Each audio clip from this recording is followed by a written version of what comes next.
Hey, oke, selamat pagi atau siang atau sore atau malam buat semuanya. Pada kesempatan kali ini saya Putra dan juga bersama teman-teman Student Development SCM UI 2022, kita akan coba jelasin terkait riset dan statistik terapan. Mungkin dari teman-teman ada berasa kebingungan, jadi kita akan coba bantu melalui video ini.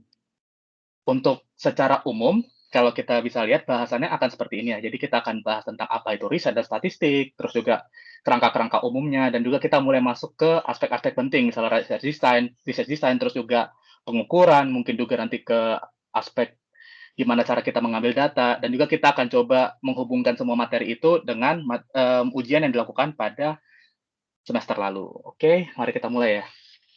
Jadi ini mungkin cepat aja, kalau misalnya kita bicara tentang riset, riset itu adalah suatu proses pencarian solusi atas permasalahan dengan mempelajari dan menganalisis faktor-faktornya.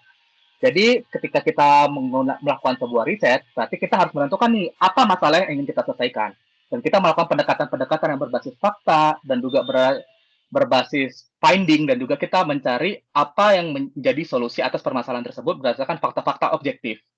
Sementara kalau kita bicarakan di konteks bisnis, di bisnis sendiri kita juga tahu ya bahwa bisnis itu merupakan suatu permasalahan yang kompleks. Jadi tugasnya riset di sini itu adalah untuk menyelesaikan permasalahan dalam bisnis secara sistematis dan terstruktur.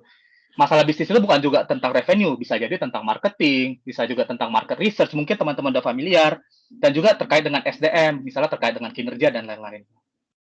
Untuk riset sendiri ada dua. Yang pertama adalah riset murni. Kalau riset murni ini mungkin ke dalam lingkungan akademis ya. Jadi kita mencoba mencari penyelesaian atas solusi yang di masa depan. Dan biasanya riset murni ini hasilnya lebih konseptual dan lebih fundamental. Sementara riset terapan itu kita coba menganalisis masalah-masalah praktis. Jadi misalnya apa yang jadi permasalahan kita sehari-hari, atau mungkin riset bisnis itu merupakan salah satu contoh riset terapan yang digunakan dalam ilmu manajemen. Ini juga merupakan salah satu aspek yang penting ketika kita berbicara tentang riset.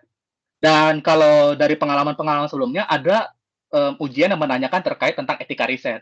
Jadi kita harus memahami nih bahwa ada 6 prinsip penting setidaknya dalam riset. Yang pertama adalah valid research design, di mana ketika kita melakukan perancangan sebuah riset, kita harus berdasarkan dengan teori dan juga metode-metode yang relevan dan juga terstandar.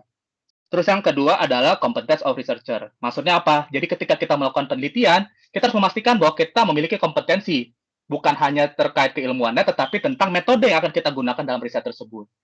Terus yang ketiga adalah identification of consequences.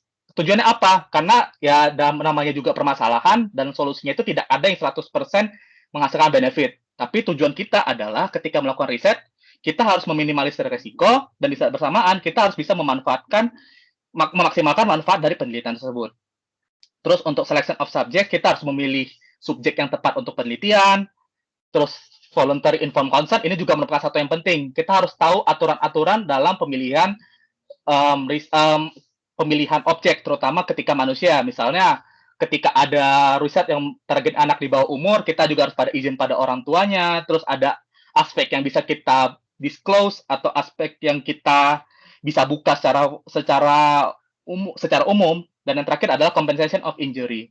Itu maksudnya apa? Jadi kita juga harus menyampaikan kepada target responden kita bahwa apa saja yang bisa kita tanggung ketika ada resiko yang terjadi pada objek responden tersebut saat riset ini disajikan. Misalnya ada kerugian formil atau material, kita harus bisa bersedia untuk memberikan tanggung jawab atas permasalahan tersebut. Oke, kita langsung mungkin bisa contoh ya. Nanti kita teman-teman sekalian buka dari contoh ujian di semester lalu di UTS-nya 211. Yang pertama itu kita bicara tentang 1A, tentang variabel. Jadi variabel ini merupakan salah satu elemen yang penting ketika kita bicara tentang riset dan statistik. Variabel sendiri itu adalah objek-objek yang akan menjadi bahan bahasan dalam penelitian kita, entah apa dia sebagai respon, entah dia sebagai mediator atau sebagai hal-hal lainnya. Ada beberapa jenis variabel ya, sebenarnya bukan cuma 4 ini, tapi dalam penelitian umumnya 4 ini yang ditemukan. Yang pertama adalah variabel dependent, atau mungkin teman-teman ketika di model matematikanya akan lebih dikenal dengan variabel Y ya. Yaitu adalah menjadi end targetnya dari si penelitian itu. Misalnya pengaruh A terhadap B. Nah, B ini sendiri itu adalah variabel dependent. Berarti itu adalah sesuatu yang kita teliti perubahannya berdasarkan aspek yang kita rekayasa untuk memprediksi apa yang terjadi. Terus yang kedua adalah variabel independent. Nah, variabel independen ini itu adalah menjelaskan variabel-variabel yang akan kita rekayasa atau variabel-variabel yang kita observasi pengaruhnya terhadap perubahan si dependen. Yang ketiga, ini adalah variabel mediasi. Maksudnya variabel mediasi sendiri ini adalah penghubung. Jadi misalnya ketika variabel independen ini kan tidak selamanya berhubungan langsung dengan dependen. Bisa jadi ada faktor-faktor di tengah yang menghubungkan antara si independen dan dependen. Nah, itu biasa disebut sebagai variabel mediasi. Dan yang terakhir adalah variabel moderasi. Variabel moderasi ini itu adalah memperkuat hubungan antara variabel bebas dan tidak bebas. Kenapa sih bukan langsung nembak variabel dependen atau variabel terikatnya? Karena pada variabel moderasi ini hubungan bisa juga terjadi penguatan hubungannya hanya antara variabel independen dengan mediasi tanpa ada penguatan hubungan antara mediasi dengan dependen. Atau bisa jadi malah si moderasi ini hanya memberikan efek terhadap hubungan mediasi terhadap dependen. Nah, makanya itu kita memberikan istilahnya variabel tidak bebas. Kalau kita lihat dari soal nomor 1A, kita bisa mengetahui jawabannya hanya berdasarkan dari deskripsinya ya. Pertama, di kalimatnya tertulis, a team of researchers intends to investigate the effect of perceived crowding. Itu kalau kita lihat adalah independent. On destination attractiveness, itu dependent. Kenapa? Kalau gampangnya sih kita gini aja ya. Misalnya ada statement yang menyatakan peneliti akan melakukan pengamatan pengaruh A terhadap B. Berarti sebenarnya secara gampang kita bisa menyimpulkan kalau misal A itu adalah independen dan B adalah dependent. Karena itu adalah hubungan sebab dan akibat. Terus pada poin berikutnya ada menyatakan the literature suggests bla bla bla bla bla tend to be moderated by perceived risk and experience quality. Itu sudah jelas ya kalau kita lihat dari kata-katanya. Ada kata-kata moderated. Berarti perceived risk dan experience quality itu bisa disebut sebagai variabel moderasi. Dan yang terakhir, itu kalau kita bisa melihat bahwa the literature suggests that destination attractiveness might affect a tourist intention to revisit the destination. Maksudnya di sini kenapa ini disebut mediator? Karena kita tahu kalau di fakta awalnya bahwa yang kita ingin teliti itu adalah perceived crowding dan destination attractiveness. Sementara pada kalimat ini dia nyatakan bahwa ternyata si tourist intention itu juga dipengaruhi oleh destination of attractiveness, tapi dia bukan merupakan variabel utama yang kita amati perubahannya, bukan merupakan variabel independennya. Berarti kita bisa menyimpulkan dia adalah mediator. Kalau kita gambarkan secara model penelitian, maka akan ditampilkan seperti gambar yang ada di kanan ini. Sebenarnya dia nggak harus bulat ya, bisa aja kotak atau apa, tapi sebenarnya kalau pada beberapa penelitian, terutama di tesis, saya sendiri juga preferensinya menggunakan model bulat ini. Kalau kita lihat bahwa human crowding sebagai X1, physical crowding sebagai X2, itu alirannya ke destination effectiveness dulu, dan perceived risk and experience quality ini itu lebih condong kepada hubungan antara destination attractiveness dan human crowding dan physical crowding. Sementara yang terakhir itu si tourist intention to revisit a destination itu masuk ke dalam variabel Y. Oke. Selanjutnya yang B. Ini berbicara tentang definisi operasionalisasi. Jadi ketika dalam penelitian, kita kan biasanya itu berdasarkan dari teori, berdasarkan dari pendekatan-pendekatan teori dan penjelasan dari penelitian sebelumnya.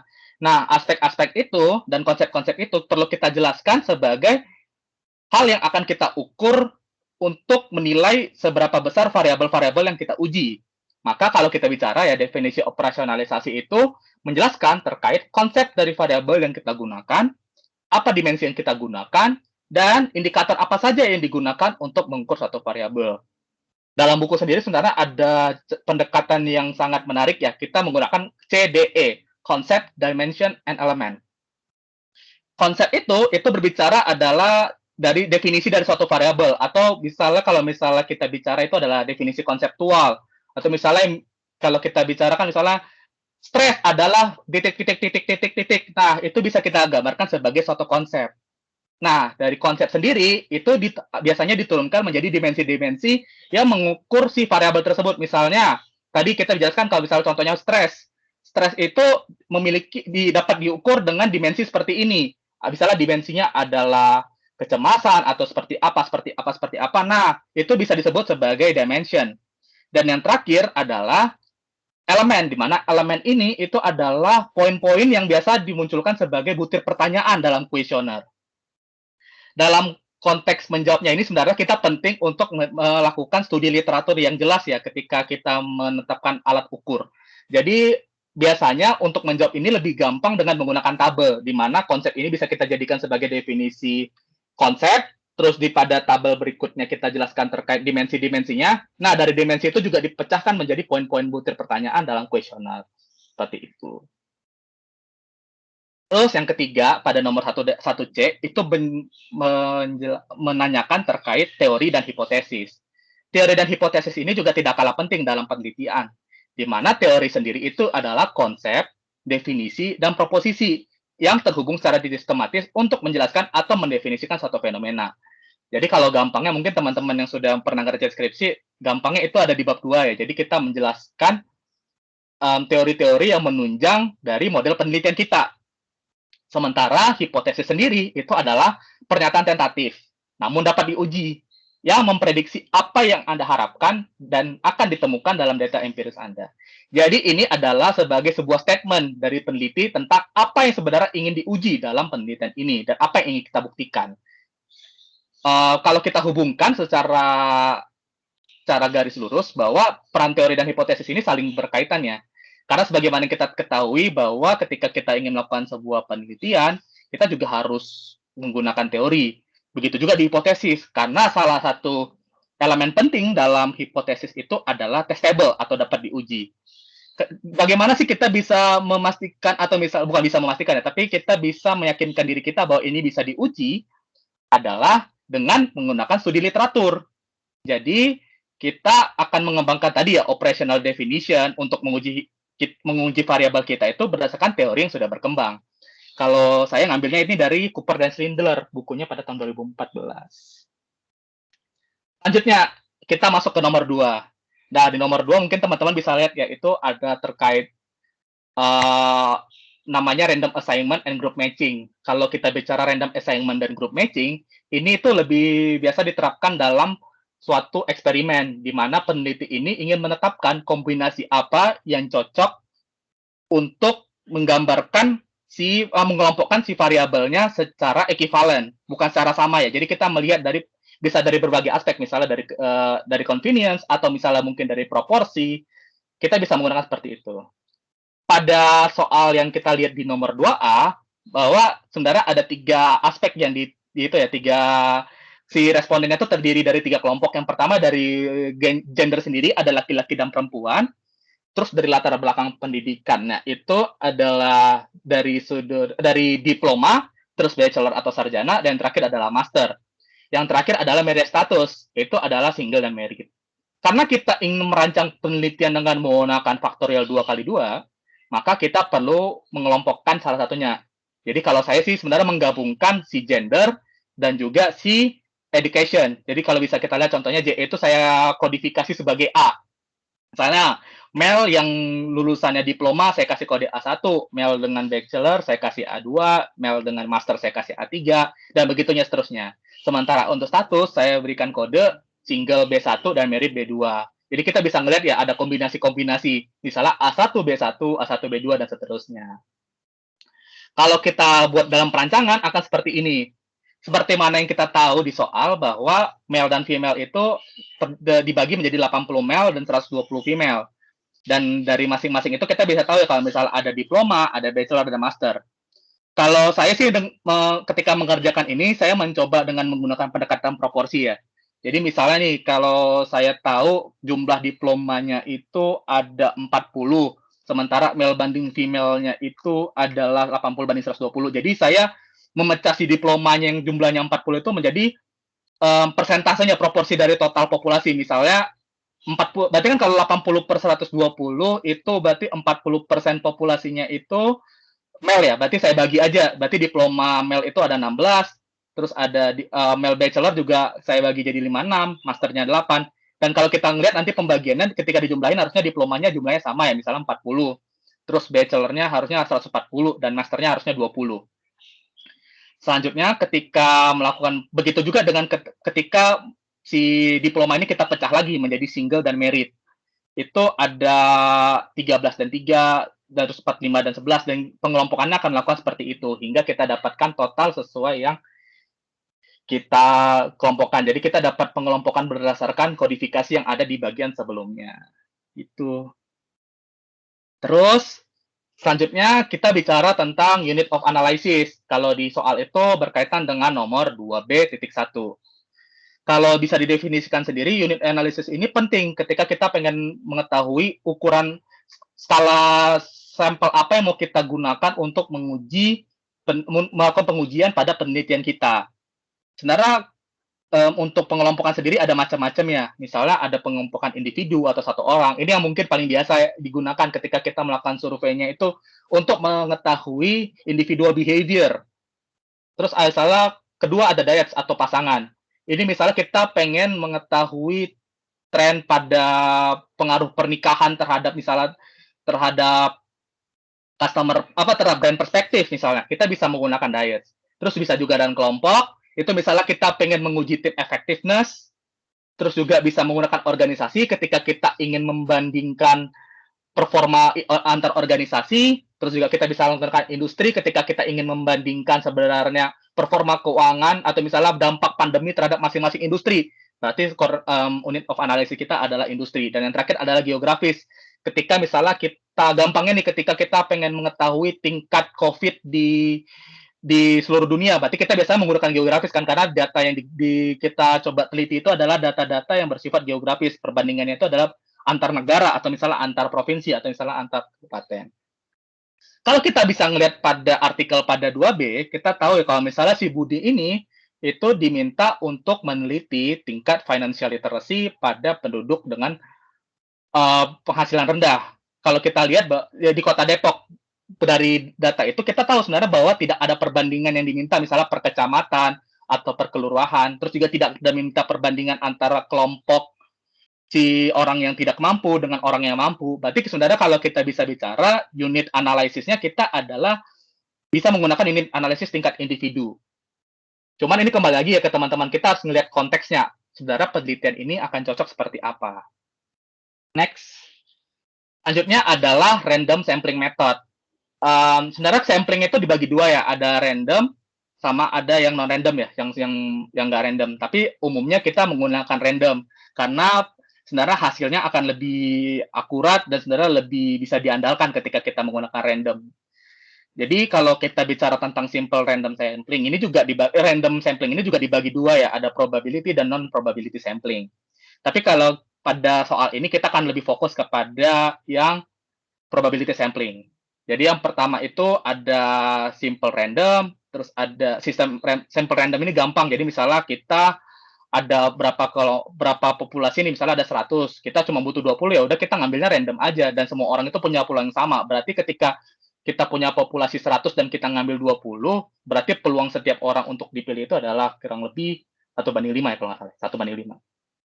Terus kalau misalnya untuk systematic sampling, ini contohnya yang enak itu adalah misalnya kita pengen meneliti customer bank, tapi kita melakukan sampling itu random berdasarkan urutan antrian. Misalnya nih kita berdasarkan tiap kelipatan 3 kita ngambil sampel. Berarti ketika ada 100 orang, berarti kita ngambilnya dari 3, 6, 9, 12, 15 dan seterusnya.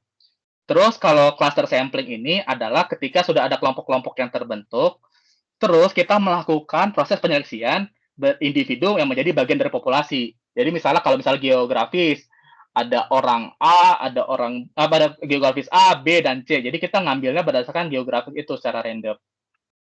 Dan yang terakhir itu adalah stratified sampling, di mana kelompok dipisah menjadi beberapa kelompok, di mana jumlah sampel dari setiap kelompok itu tergantung dari proporsi dengan populasi. Jadi ini menggunakan proporsi ya, misalnya ada kelompok A, ada itu 20% dari total populasi, berarti sampling yang diambil juga 20% dari total kelompok A. Sebenarnya metode ini bisa saling dicampur ya, karena itu pada jawaban yang coba saya approach pada soal ini, saya memilih dengan menggunakan stratified cluster sampling. Kenapa saya prefer menggunakan stratified cluster sampling? Karena sebenarnya kita punya data dari si jumlah penduduk, kita bisa pakai pendekatan jumlah penduduk, atau misalnya kita lebih spesifik, pendekatan jumlah penduduk kurang mampu. Nah, dari jumlah penduduk kurang mampu ini kan kita bisa tahu ya, proporsi di kecamatan A dari keseluruhan populasi keluarga tidak mampu. Jadi kita bisa melakukan pengambilan sampling berdasarkan persentase dari jumlah tersebut. Itu untuk nomor 2B, 2. Selanjutnya kita masuk ke 2C1, di mana ini adalah perbandingan kualitatif dan kuantitatif data. Kalau kuantitatif data itu secara gampang itu adalah angka, tapi sebenarnya pada konteks seutuhnya tidak semua angka itu merupakan kuantitatif. Yang paling jadi kriteria utama dari kuantitatif itu adalah dia dapat diukur dan juga dapat dihitung. Terus dia itu menggambarkan seberapa banyak, seberapa besar, seberapa sering. Berarti yang tadi ya, countable ya. Terus dia itu juga fix, berarti ada skala pengukurannya yang fix. Jadi misalnya 1 dan 2 jaraknya sama ya, 1, 2, 1, 3. Terus adalah dia itu juga diukur dan juga bisa dikenakan statistical analisis yang bersifat perhitungan. Sementara pada kualitatif, dia itu sifatnya bisa berupa kata-kata atau misalnya angka-angka yang tidak dapat diartikan urutannya, misalnya. Atau misalnya angka tersebut tidak memiliki arti, cuma merupakan identitas. Itu bisa masuk ke dalam kualitatif. Nah, kalau kita gambarkan kualitatif ini lebih menjelaskan tentang why or how behind certain behavior atau menjelaskan kenapa dan bagaimana. Terus itu kualitatif data itu juga dia nggak fix ya, berarti dia itu open for interpretation. Berarti ketika kita bicara tentang teks, kita kan juga bisa menganalisis berdasarkan pendekatan kita masing-masing. Jadi tidak ada jawaban baku. Terus cara gampangnya untuk melakukannya itu bisa dengan interview ya. Dengan interview, jadi kita mencoba menganalisis um, apa yang disampaikan oleh narasumber kita, atau misal dari observasi, atau misalnya yang sentimen analysis kita baca dari Twitter, kita melakukan big data tentang teks analysis. Terus kalau kita kaitkan dengan soal di 2.C, nomor 1, kita punya beberapa data ya, ada kode Kemendagri, terus ada kecamatan, ada jumlah kelurahan, ada jumlah penduduk, dan jumlah penduduk berpenghasilan rendah. Kalau kita lihat dari definisi di atas, kode Kemendagri itu adalah bersifat kualitatif dan dia bersifat nominal. Kenapa saya bilang seperti itu? Karena kode Kemendagri itu tidak memiliki arti. Dia tidak memiliki arti. Oke, ketika ada kode satu misalnya 206 bla bla bla bla bla bla, ketika ada nomor di bawahnya itu bukan berarti yang nomor di bawahnya itu adalah urutan setelah nomor yang di atasnya. Berarti dia tidak memiliki urutan yang mempunyai arti, makanya termasuk nominal. Terus yang kedua, itu nama kecamatan. Tadi sebagai yang kita sebut ya, kalau kualitatif itu biasanya gampangnya data-data yang bersifat teks. Nah, dia itu termasuk dengan data kualitatif. Karena juga dia cuma fokus terhadap deskriptif, terhadap suatu behavior. Dalam hal ini adalah wilayah. Itu juga bisa disebut sebagai nominal. Terus yang ketiga, itu adalah jumlah kelurahan. Jumlah kelurahan ini itu bersifat kuantitatif. Namun dia bersifat interval. Kenapa? Interval, dan kalau ditambah lagi dia bersifat diskrit. Kenapa? Karena jumlah kelurahan itu kan tidak mungkin itu ya, tidak mungkin nol. Karena juga kan syaratnya kecamatan itu terdiri dari satu atau lebih kelurahan. Oleh karena itu dia tidak punya nilai nol mutlak. Dan yang kedua, tidak ada kan jumlah kecamatan itu yang 1,3, 1,4, tidak mungkin kan. Jadi dia 1, 2, 3, 4, 5. Makanya itu dia termasuk interval. Untuk jumlah penduduk dan jumlah penduduk yang berpenghasilan rendah itu bersifat kuantitatif, yang rasio. Kenapa? Karena dia itu ada nilai nol ya. Dia itu punya nilai nol mutlak, jadi bisa digolongkan sebagai rasio. Next. Selanjutnya yang 2C2 ini tentang data discrete dan data continuous. Jadi data-data yang discrete dan continuous ini lebih fokus kepada data yang bersifat kuantitatif atau angka-angka tersebut. Kalau gampangnya kita bicara kalau data discrete itu adalah data-data yang jaraknya tetap, misalnya kayak tadi ya, 1, 2, itu yang bisa jumlah anak, atau jumlah anggota keluarga, atau misalnya jumlah penduduk. Nah, itu biasanya merupakan data-data discrete, karena dia nggak mungkin koma ya. Terus ketika kita bicara tentang continuous, data continuous itu adalah data-data yang dia tidak memiliki jarak yang jauh ya, misalnya 1, 2, 3, 4, tapi dia bisa juga berupa desimal dan datanya berkelanjutan. Jadi ketika 1, lanjutannya bukan 2, tapi bisa 1,01, 1,02, 1,03, dan seterusnya. Kalau kita ngelihat tadi dalam konteks soal, di mana ada 3 data yang bersifat kuantitatif, semuanya itu adalah data-data yang bersifat diskrit. Hal ini didasari karena tadi ya, itu bersifat jumlah dan dia nggak mungkin dapat diberikan desimal dalam perhitungannya. Misalnya jumlah penduduknya 200.000,3 kan nggak ada ya. Orang itu 0,3 ya. Oke. Next. Selanjutnya, ini adalah konteks untuk mengerjakan nomor 3 dan 4, di mana itu adalah teknis-teknis yang bisa kita gunakan untuk melakukan penelitian. Sebenarnya penelitian itu ada banyak lagi ya, ada etnografi, ada case study, terus juga banyak. Tapi sebenarnya kalau dalam konteks riset yang umum itu ada empat hal yang paling biasa digunakan. Yang pertama itu adalah wawancara.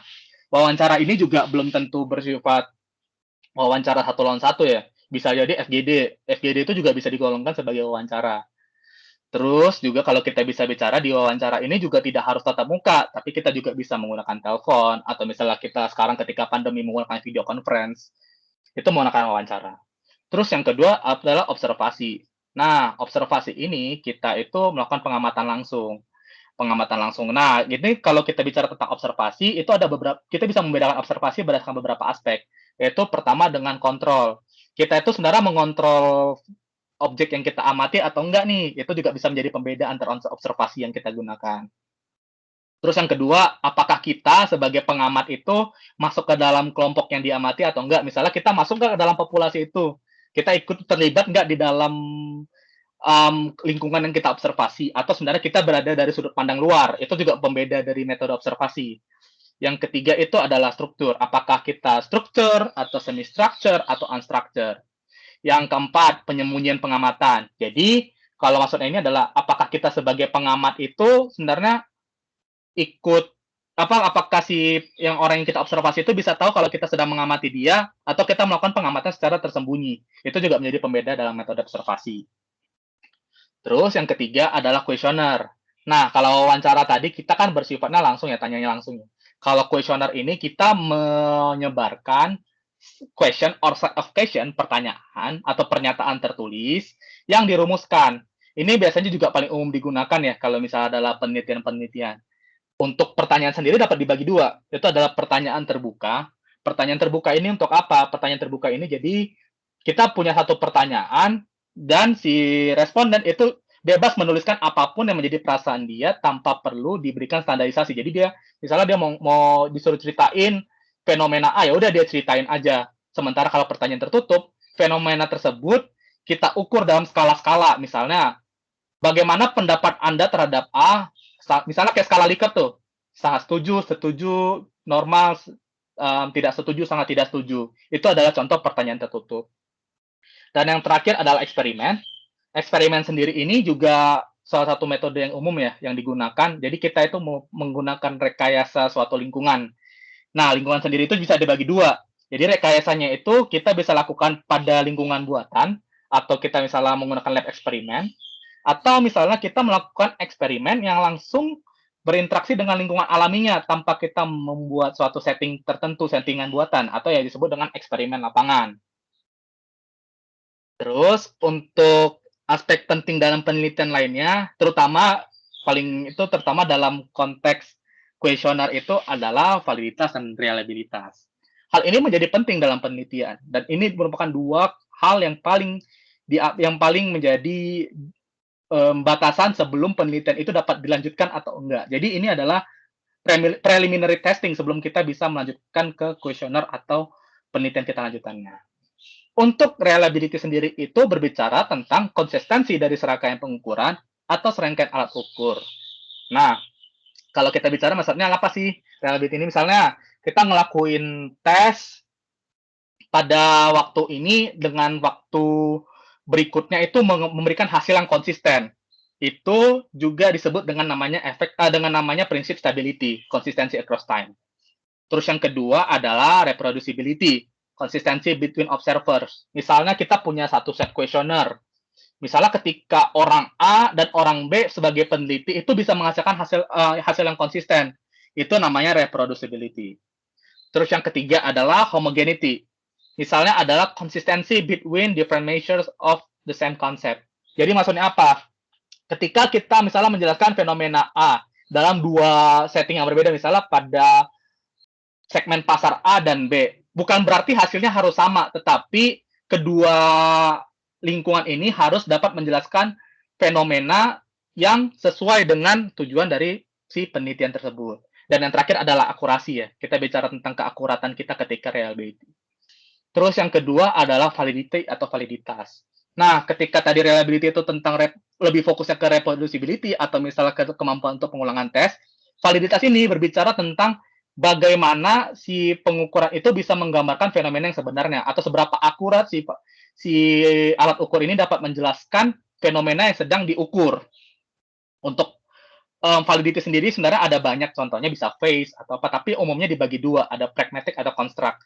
Kalau pragmatic validity itu berarti dia membandingkan si set questionnaire ini dengan fenomena nyatanya langsung. Sementara construct ini kita membandingkan dari si tiap-tiap elemen dari questionnaire itu dengan membedah konstruksi dari si questionnaire tersebut. Untuk reliabilitas ini sebenarnya cara mengukurnya banyak ya, tapi paling gampang itu diukur dengan menggunakan Cronbach alpha. Kalau kita bisa lihat pada bagian yang di bawah kiri itu adalah rumus Cronbach alpha. Rumusnya adalah K-1 tutup kurung dikali 1 sigma SI kuadrat per SP kuadrat, di mana K itu adalah jumlah butir dalam skala pengukuran. Itu adalah selanjutnya ada SI square itu adalah varian dari butir pertanyaan ke I, dan SP square adalah varian dari skor total. Untuk kriteria ujinya sendiri, hipotesis itu H0, hipotesis awal, itu hipotesis intinya ditolak, nol hipotesisnya ditolak jika Cronbach alfanya itu lebih besar dari R alpha N-2. Terus, sementara kalau untuk validitas itu juga rumusnya banyak ya. Ada korelasi Spearman, Spearman-Pearson, ada banyak sekali. Tapi kalau di sini contohnya kita pakai pendekatan korelasi Spearman dengan rumus seperti ini. Oke, sekian tutor yang bisa saya sampaikan pada hari ini. Kira-kira kalau misalnya ada pertanyaan, mungkin bisa menghubungi saya secara langsung atau bisa bertanya via tim student development. Terima kasih.